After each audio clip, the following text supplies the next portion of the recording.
I'll say it again. Thank you to Muzai and Bryony and Diane and the WICID family for this invitation to deliver the annual WICID lecture.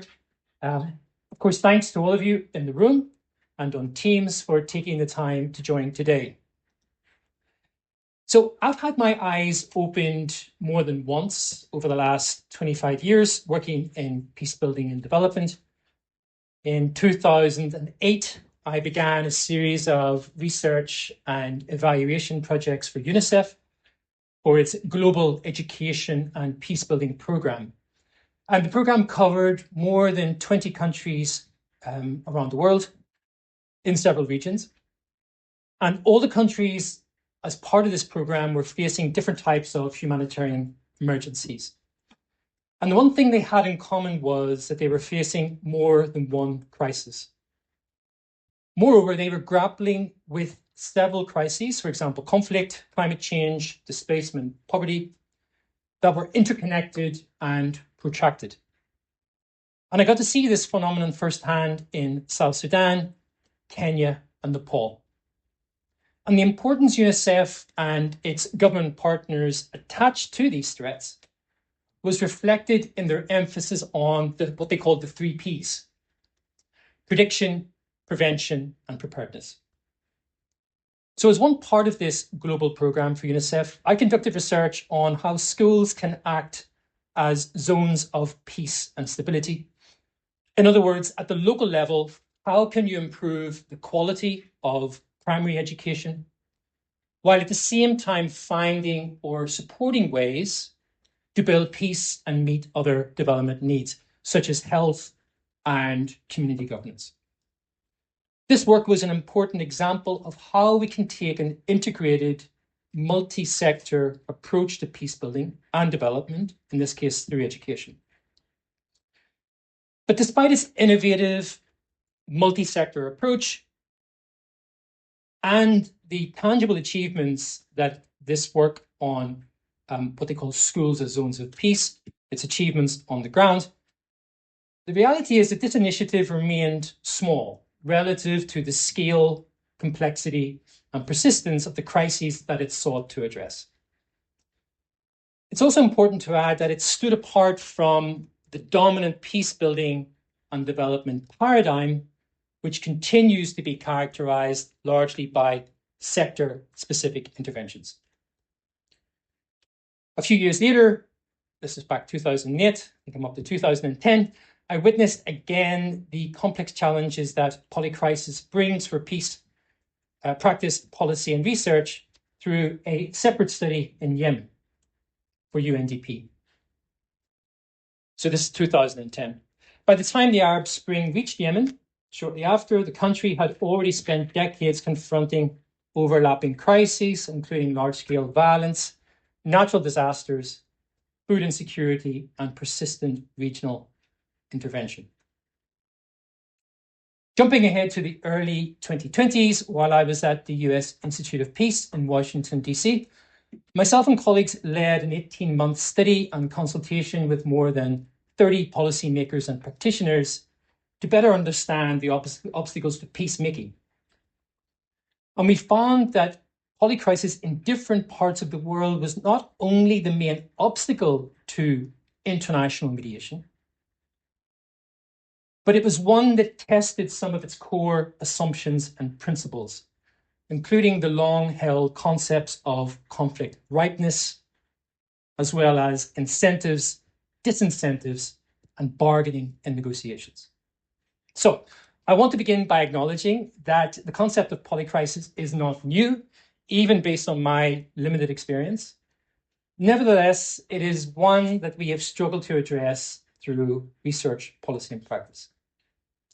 In my presentation, I will focus on what polycrisis means for how we understand impact in relation to peace building and development. My initial question is, what if our understanding of impact is preventing us from seeing the changes that matter most? In addressing this question, I will challenge conventional understandings of impact. I will argue that in the current polycrisis era, impact should not be understood as the delivery of discrete outcomes, but as the capacity of systems and societies to adapt, endure, and transform in the face of continuous disruption. My argument has implications not only for how we design research and evaluation, but also how we conceive, implement, and sustain interventions in the pursuit of peace and development. My presentation is based on a review of the relevant academic and policy literature, as well as my professional insights from conducting research and as a practitioner with several organizations in more than 18 crisis-affected countries. So you can see, hopefully, on the screen already my definition of impact, which of course we'll come back to. For polycrisis, there are different definitions. For this presentation, I define it as a set of interconnected and cascading crises and risks with compounding effects whose combined harms are greater than the sum of each one. Such crises include violent conflict, forced migration, pandemics, economic shocks, natural disasters, amongst others. I refer to peace building and development in their broadest sense.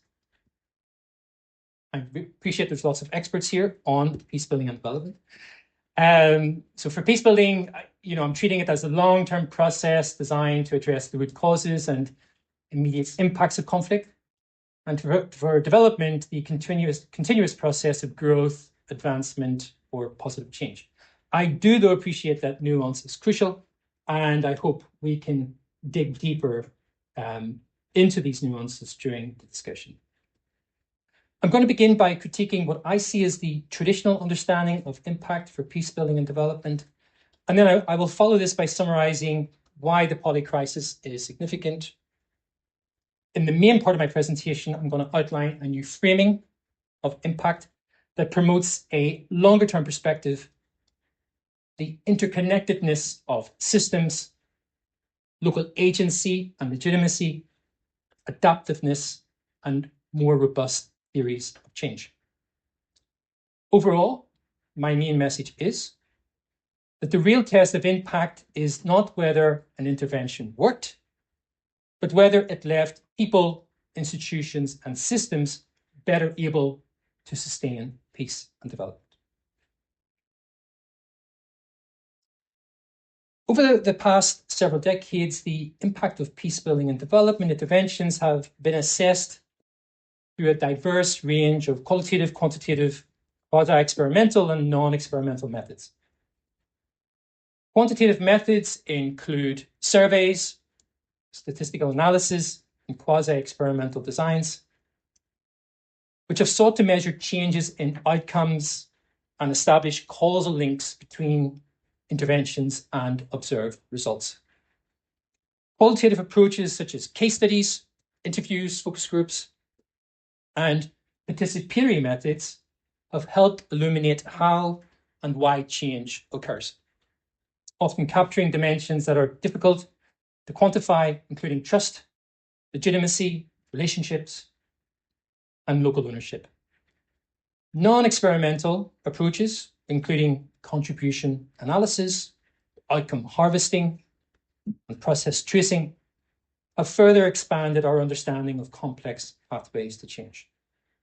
Together, these methods have generated valuable evidence on the effectiveness of peace building and development interventions and have strengthened accountability, learning, and decision making.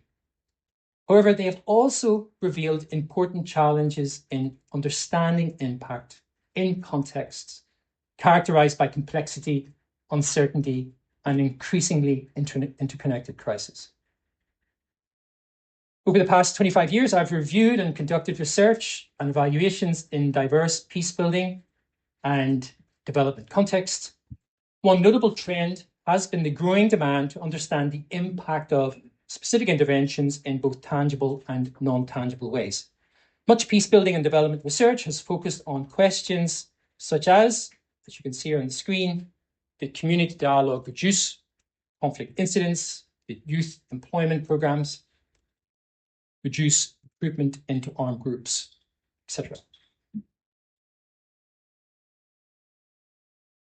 Now, these are important questions, but they often focus on a single intervention examine one sector at a time,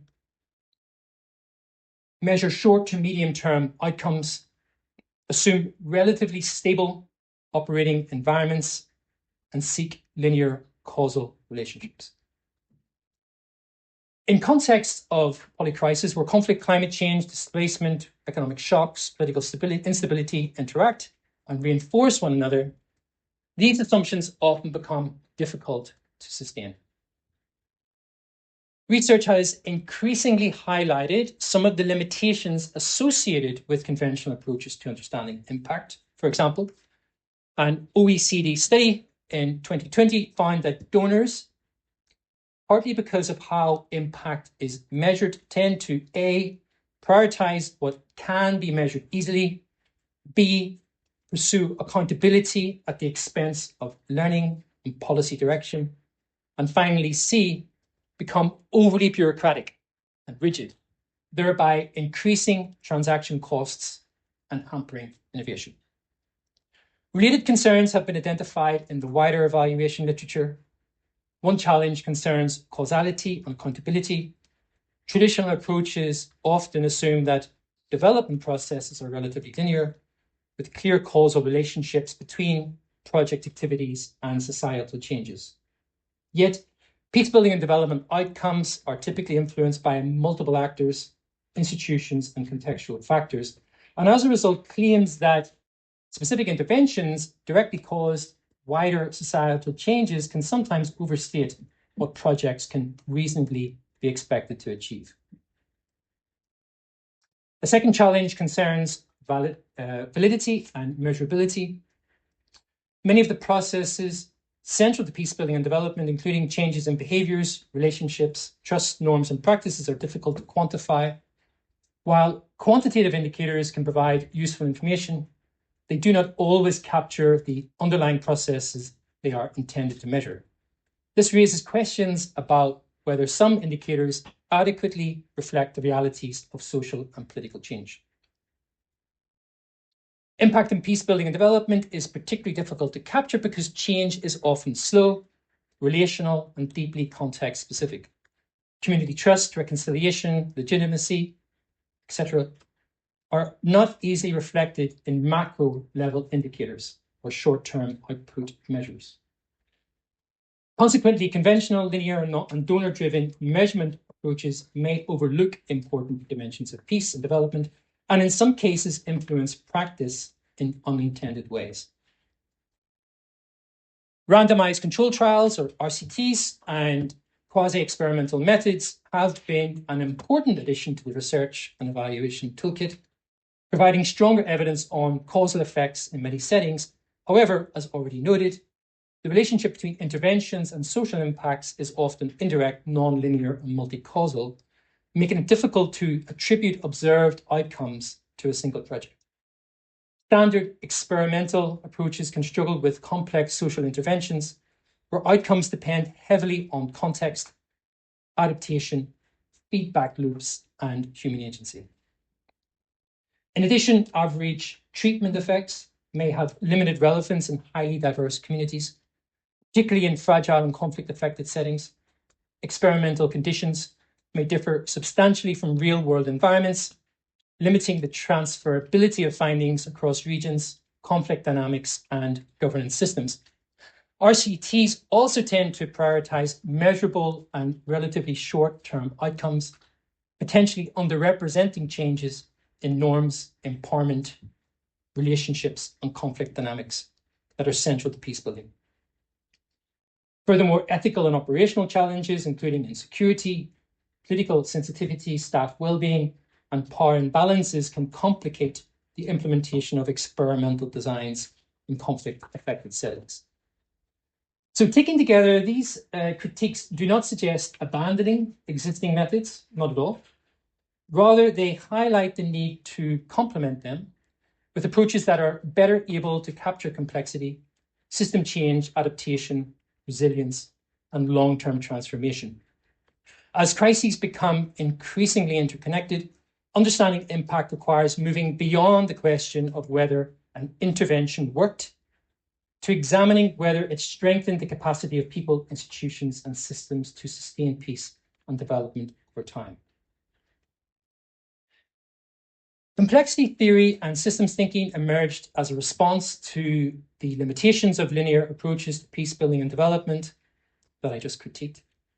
And they have undoubtedly made an important contribution by recognizing that change is rarely straightforward or predictable.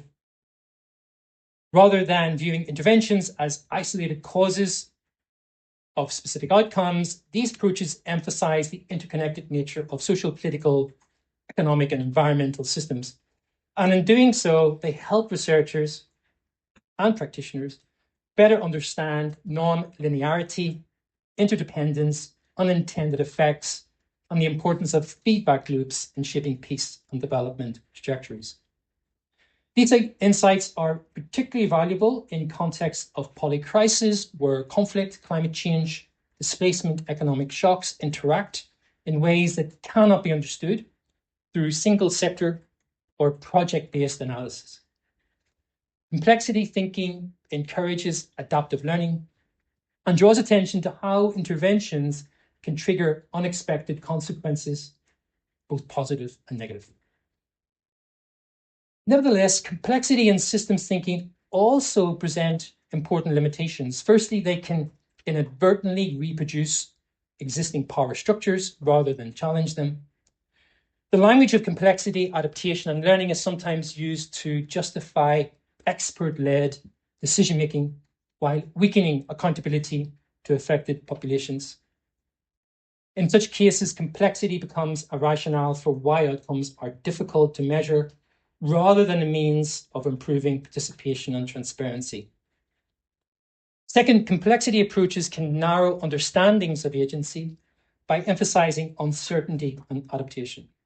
They risk portraying individuals and communities primarily as actors responding to changing circumstances rather than as agents capable of shaping political and social transformation. And this can obscure questions of responsibility, power, and intentional action.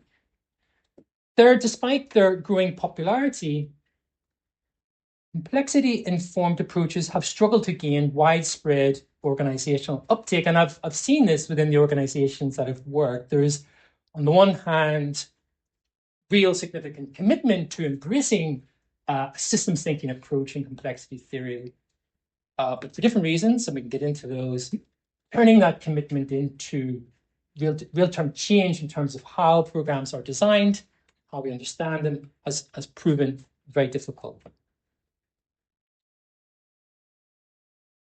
Also, many donor and implementing organizations continue to operate through rigid log frames, predefined indicators, and demands for clear attribution. Complexity-oriented methods often require specialized skills, substantial data, and iterative learning that sit uneasily alongside existing institutional incentives and accountability requirements. So complexity theory and systems thinking, they offer important advances for understanding impact, but they are not a panacea. Without careful attention to power, agency, and institutional realities, they risk becoming a new orthodoxy that explains complexity without necessarily improving how peacebuilding and development are understood, governed, or evaluated. So as I noted earlier, the concept of polycrisis has emerged to describe a world in which multiple crises, including climate change, armed conflict, economic instability, geopolitical tensions, as some examples, that they interact in ways that amplify their combined effects. Rather than occurring independently, these crises become causally entangled, creating impacts that are greater than the sum of their individual parts. For peacebuilding and development, this presents profound challenges because many of the assumptions underpinning traditional approaches to peace, stability, and development are increasingly difficult to sustain. As you can see here on my right-hand side of the slide, recent evidence suggests that the global context for peace building is becoming significantly more challenging. Just in this week, according to the latest Uppsala Conflict Data Program, 2025 recorded 65 state-based conflicts, the highest number since the end of the Second World War. At the same time, the Global Peace Index this year found that global peacefulness deteriorated by 0.7% over the previous year, with 61% of countries experiencing declines in peace. The economic consequences are equally striking. The Institute for Economics and Peace estimates that violence cost the global economy more than $20 trillion in 2025, which is equivalent to 10.5% of the global GDP. Conflict-related deaths also increased sharply, rising from 188,000 in 2024 to 245,000 in 2025, driven largely by atrocities in Sudan, alongside continuing wars in Gaza and Ukraine.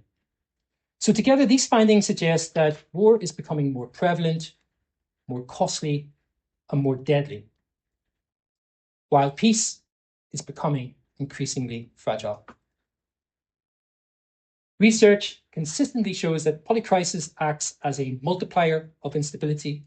Cascading shocks can push social, political, economic, and ecological systems into prolonged periods of volatility, increasing the risks of political unrest, violent conflict, and institutional fragility. As crises overlap, governments often struggle to respond effectively, weakening public trust and eroding state legitimacy. Social cohesion can deteriorate as communities face growing competition over scarce resources, rising living costs, food insecurity, and displacement. And in these conditions, the capacity of societies to collectively solve problems and to manage conflict is significantly reduced. For peace builders, polycrisis presents a particularly difficult operating environment. Traditional interventions are often designed to address specific drivers of conflict or development challenges. However, when crises interact across sectors and scales, single-issue solutions become less effective. Efforts to promote peace may be undermined by economic shocks, climate impacts, political instability occurring at the same time. Similarly, development gains can be rapidly reversed by new crises emerging elsewhere in the system. Now, the picture is not completely bleak. It's important to add that polycrisis can create opportunities for transformative change. Overlapping crises can expose weaknesses in existing institutions and create openings for reform. Strengthening resilience, investing in disaster risk reduction and climate adaptation, supporting locally led responses, and developing more integrated approaches to governance can generate benefits across multiple sectors. Polycrisis therefore highlights the need to move beyond fragmented interventions towards approaches that strengthen the capacity of people, institutions, and systems to adapt, endure, and transform in the face of uncertainty. So while the overall picture is one of heightened risk, it also presents an opportunity for us to rethink how peace and development are pursued in this increasingly interconnected world. So in this main section of my presentation, I'm going to outline a new framework for peace building and development based on 5 components. Long-term and intergenerational dynamics. Second, resilience and transformation of interconnected systems. Third, local ownership, agency, and legitimacy. Fourth, adaptiveness. And last, robustness of theories of change.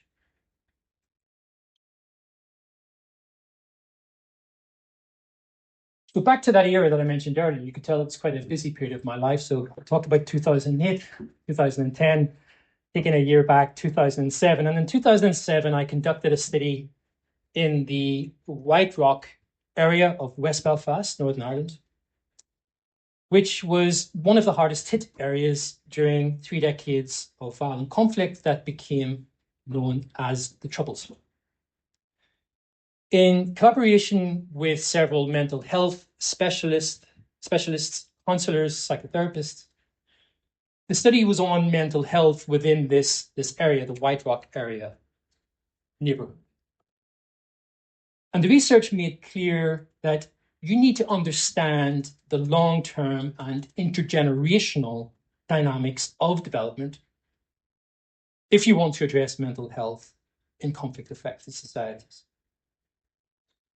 Mental health outcomes cannot be understood through short-term interventions or recent events alone. Rather, they are shaped by the interaction of historical conflict, intergenerational deprivation, and ongoing social exclusion that accumulate over decades.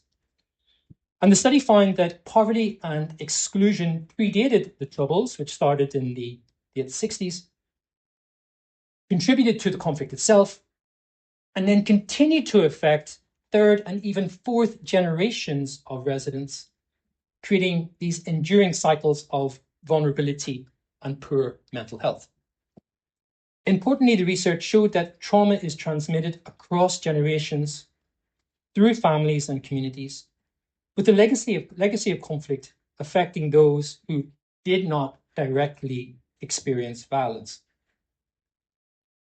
Mental health problems were linked not only to individual experiences of trauma, but also to a sense of communal or collective loss, damaged social relations, declining trust, and persistent insecurity. The study further highlighted how mental health interacts with other development challenges, including unemployment, housing, education, and social exclusion. And these interconnected factors create self-reinforcing cycles of disadvantage and mental ill health that persist long after formal conflict ends. Almost 10 years after the peace agreement, this was back in 2007, one resident told me, I could cope with the war, the Troubles, but it's the peace that I cannot manage. So that 10 years after ceasefire, relative peace. The key implication from this study is that assessing impact requires a long-term and intergenerational perspective. Without understanding how trauma, in this case, deprivation and exclusion, are transmitted and reproduced over time, peacebuilding and development interventions risk addressing symptoms rather than the deeper conditions that continue to shape mental health and human development across generations.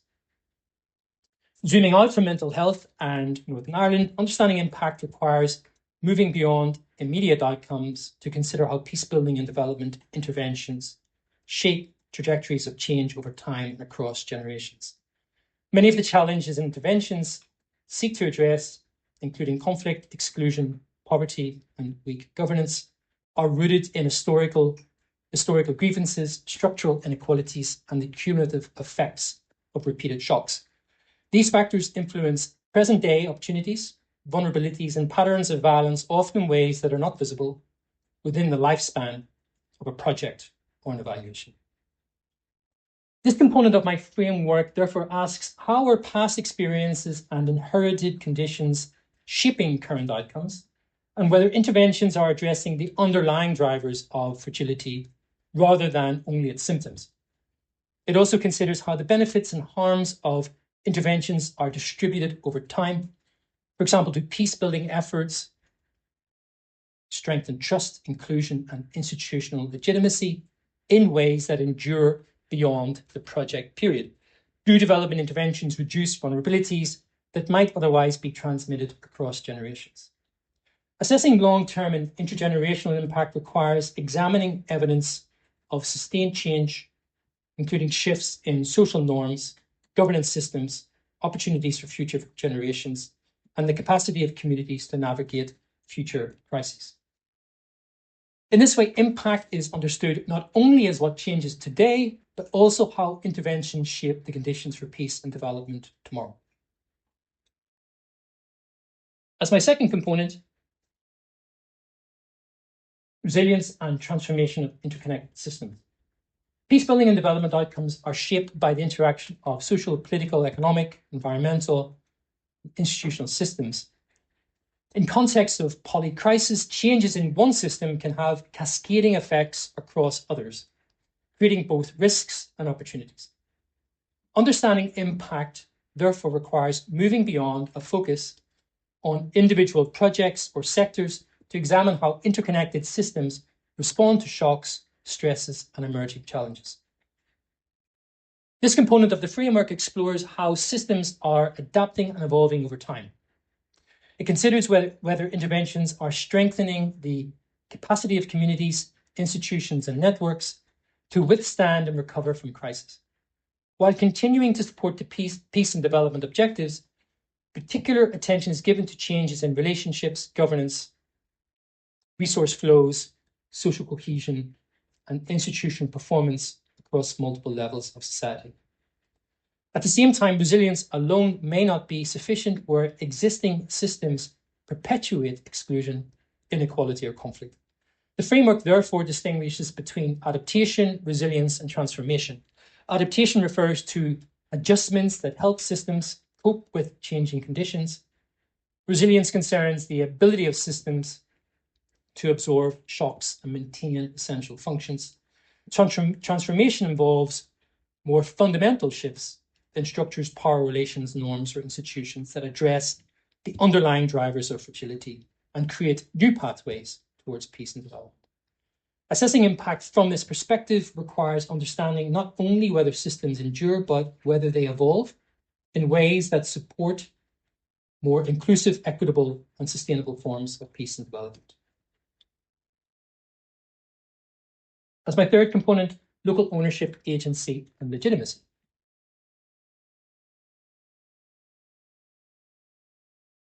So in the context of Afghanistan, the National Solidarity Programme is often cited as one of the largest and most ambitious efforts to promote local ownership in a fragile, conflict-affected setting. Launched in 2003, the National Solidarity Programme, or NSP, sought to empower communities by establishing elected community development councils, enabling communities to identify priorities, make decisions on local development projects, and manage block grants. The programme was one of more than 20 such initiatives worldwide, funded by the World Bank to live up to its full name, the International Bank for Reconstruction and Development. And between 2005 and 2017, I was involved in 3 studies of the National Solidarity Programme. And what I found was that in many areas, the NSP increased local participation, strengthened community problem-solving capacities, and created opportunities for women and marginalised groups to engage in local decision-making.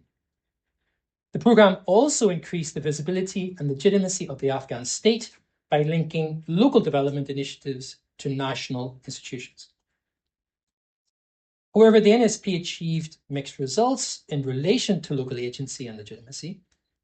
While communities gained influence over local development decisions, many key decisions regarding programme design, funding, and implementation remained externally driven by donors and central government. In some locations, these community development councils operated alongside or competed with existing traditional authorities, creating tensions over representation and legitimacy. Questions also emerged regarding the sustainability of local ownership once external funding and facilitation were withdrawn. Moreover, the programme's ability to generate legitimacy for the Afghan state was uneven, particularly in areas affected by insecurity, corruption, and weak government presence. Despite its innovation, the National Solidarity Programme was unable to meet its full potential and to work at scale. The NSP illustrates both the potential and the limitations of externally supported local ownership. The programme strengthened local agency in many communities, but it also highlighted the challenges of building enduring legitimacy and locally driven governance within a broader context of conflict, political fragility, and dependence on international systems. The NSP in Afghanistan is not the only example of how sustainable peace and development has not been achieved through externally imposed solutions alone. Research increasingly demonstrates that durable change emerges when communities, institutions, and local actors play a central role in defining priorities, shaping responses, and driving processes of change. In complex and crisis-affected contexts, local ownership is not simply a principle of good practice, it is a critical condition for building legitimacy, resilience, and long-term sustainability. This component of my framework prompts us to consider whose priorities, knowledge, and decision-making processes are reflected in peacebuilding and development interventions. It asks whether local actors are actively shaping responses to crisis and recovery, or whether they remain primarily recipients of externally designed programs.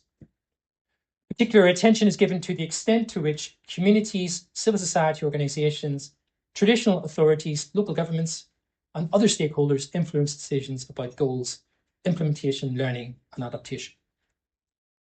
My framework also recognizes that local ownership is closely linked to agency and legitimacy.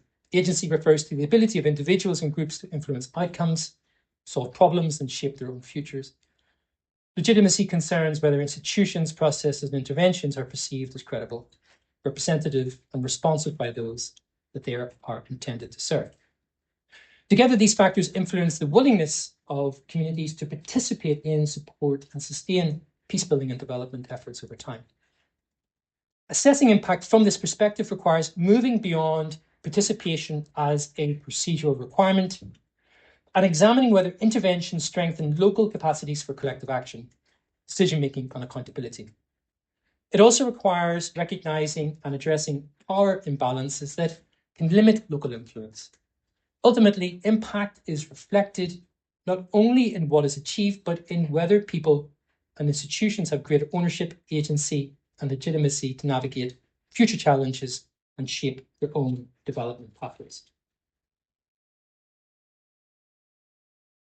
So moving to the fourth component, as a key part of my role at the US Institute of Peace, I oversaw and commissioned evaluations of the Institute's work from 2018 to 2024. In the midst of the pandemic, colleagues and I commissioned an independent evaluation of one of our programs in Myanmar, which was implemented between 2017 and 2022. The program operated during one of the most turbulent periods in Burma's recent history, encompassing COVID-19, escalating communal tensions, and the 2021 military coup. Given these rapidly changing conditions, the evaluation placed particular emphasis on adaptability as an assessment criterion, alongside more traditional measures of effectiveness. The study examined how USIP and our local partners responded to uncertainty, generated and used evidence, adapted program strategies, and maintained relevance in a highly volatile environment. As such, it provides a valuable example of how peacebuilding programs can operate in complex crisis-affected contexts and offers important lessons for understanding adaptive capacity as a dimension of impact. The evaluation found that adaptability is not simply about modifying activities in response to change, but embedding continuous learning and reflection into decision-making processes. The evaluation report provided strong evidence that adaptive and complexity-aware approaches enabled programs to remain relevant and effective despite dramatic contextual shifts, including COVID-19 and the military coup. The evaluation found that the USIP Burma team employed a range of adaptive management practices. This included strategy testing, pause and learn sessions, outcome harvesting, and regular reflection processes. It found that these mechanisms allow teams and our partners to respond to evolving risks and opportunities, to reprioritize resources, and to revise strategies as conditions changed. For example, peacebuilding initiatives were adapted to support emerging resistance structures, while online monitoring activities shifted platforms and approaches in response to changing security and communication environments. The final report also highlighted the importance of learning as a driver of adaptation. Evidence was generated through monitoring, research, partner feedback, and outcome harvesting, and then incorporated into strategic reflection and program adjustments. Strong organizational cultures of trust, openness, decentralized decision-making, and regular information sharing were identified as critical enablers of learning and timely adaptation. Partners consistently reported that flexibility and responsiveness allowed them to continue operating effectively in highly volatile conditions. At the same time, of course, the evaluation identified areas for improvement. Learning was not always systematically captured or translated into program-wide changes. Theories of change were often insufficiently explicit to enable rigorous testing of assumptions. And the report recommended stronger feedback loops, more systematic testing of theories of change, improved knowledge management, amongst others. Overall, the study of USIP's work in Burma at that time demonstrated that adaptive capacity is itself an important dimension of impact. In complex and rapidly changing environments, the ability of organizations and partners to learn, adjust, and respond to uncertainty may be as important as the specific outcomes that they seek to achieve. Burma is one of many contexts where peacebuilding and development interventions increasingly operate in environments characterized by uncertainty and rapid change. As we talked about earlier, conflict dynamics, political transitions, etc., they can quickly alter the conditions in which programs are implemented. In such contexts, my framework holds that the ability to adapt is often as the ability to plan, and that understanding impact therefore requires examining not only what interventions achieve, but also how effectively they respond to changing circumstances. So as the final component of my framework, I want to look at theories of change, and particularly the importance of how we can make theories of change robust. I mentioned that I worked at US Institute of Peace, and I think it was the last study that I had the good fortune and pleasure to oversee was one that developed a monitoring framework for track 1.5 dialogue, which at that time did not exist. There were no such frameworks, so it was quite pioneering in what it set out to do. And former colleagues Jill Baggerman, Ezra Chuadar, and Tristan Wall, they examined different ways that dialogue is expected to contribute to peace, and then identified the evidence that researchers, practitioners, that they would need to assess each pathway. And the study demonstrated that dialogue does not lead to peace through a single mechanism. Different theories of change rest on different assumptions about how change occurs. Some assume that dialogue improves attitudes and relationships, leading to collaborative action that reduces tensions. Others focus on strengthening advocacy capacities that enable participants to influence leaders and policies. Still, others emphasize building local peace infrastructures, shaping public attitudes through influential leaders, or promoting policy change at national levels. A key insight from this study was that the importance of making these assumptions explicit and then testing them rather than taking them for granted. Each theory of change identified a sequence of intermediate outcomes that should occur before broader peace impacts can be expected. For example, before dialogue can reduce community tensions, evidence should demonstrate changes in relationships, attitudes, skills, and collective action. This allows researchers and practitioners to identify where a causal pathway is working, where it is breaking down, and which assumptions may need to be revised. The study also highlighted why theories of change must remain open to adaptation in contexts characterized by conflict, economic shocks, political instability, and other interconnected crises. Pathways to change are rarely linear. A dialogue process may improve relationships but fail to reduce tensions because broader structural conditions overwhelm local gains. Equally, new opportunities may emerge that were not anticipated in the original design. The broader lesson extends far beyond dialogue. Theories of change play a central role across peacebuilding and development by explaining how specific interventions are expected to contribute to wider social, political, and economic transformation.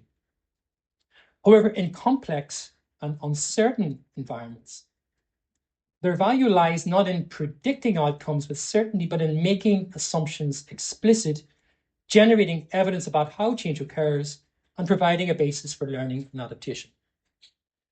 This component of the framework therefore examines whether the assumptions linking interventions to broader transformation are clearly articulated, evidence-based, and responsive to context. It asks whether causal assumptions are being tested and refined over time, and what evidence supports or challenges proposed pathways to change. In context of polycrisis, where multiple crises interact simultaneously, understanding contribution is often more realistic and useful than seeking simple attribution. Ultimately, robust theories of change should be viewed as learning tools rather than static planning instruments. Their strength is reflected not in whether they predict the future accurately, but in whether they provide a credible and continually evolving explanation of how interventions contribute to sustainable peace and development in complex and changing environments. So to conclude, I've argued that first, peacebuilding and development are increasingly taking place in a world shaped by polycrisis. Climate change, armed conflict, and economic instability, displacement, pandemics, geopolitical tensions are no longer isolated challenges. They interact, reinforce one another, and generate new forms of uncertainty that undermine traditional assumptions about how change occurs. As recent trends in conflict fragility and stalled development progress demonstrate, the environments in which peacebuilding and development actors operate are becoming more complex, volatile, and unpredictable. Second, this changing context has important implications for how we understand and assess impact. Existing approaches to impact measurement have made significant contributions to research, policy, and practice. They have helped strengthen accountability, improve program design, and generate valuable evidence on what works. Yet many of these approaches were developed in contexts that assumed relatively stable environments, identifiable causal pathways, and measurable outcomes within defined timeframes. In an era of polycrisis, such assumptions are increasingly difficult to sustain. Conventional approaches often struggle to capture the dynamics of systems change, adaptation, resilience, and long-term transformation that are critical to sustaining peace and development. As my third conclusion, the challenge, therefore, is not to abandon existing methods, but to broaden our understanding of what impact means and how it can be assessed. This requires moving beyond a narrow focus on whether individual interventions achieve their intended outcomes. Instead, impact should be understood as the change in the capacity of people, institutions, and systems to adapt, endure, and transform amid interconnected crises in ways that advance peace and development. Such a perspective recognizes that sustainable change depends not only on the delivery of activities or achievement of short-term results, but also on the ability of societies to navigate future shocks, manage uncertainty, and address the underlying drivers of fragility. Fourth, my framework proposed that, as we've seen in this presentation, we need to reflect a broader understanding. This highlights the importance of examining long-term and intergenerational dynamics, the resilience and transformation of interconnected systems, local ownership and legitimacy, adaptive and complexity of our practice, and as I mentioned just before, the robustness of theories of change. Together, these dimensions provide a more comprehensive lens for understanding how peacebuilding and development interventions contribute to sustainable change in complex environments. Ultimately, the question facing researchers, evaluators, practitioners, and policymakers is not simply whether programs work. Rather, it is whether they leave people, institutions, and systems better equipped to sustain peace and development when confronted with future crises. Future research and evaluation must therefore move beyond measuring results alone and towards understanding the capacities, relationships, and systems that enable societies to adapt, recover, and transform in an increasingly turbulent world. Thank you.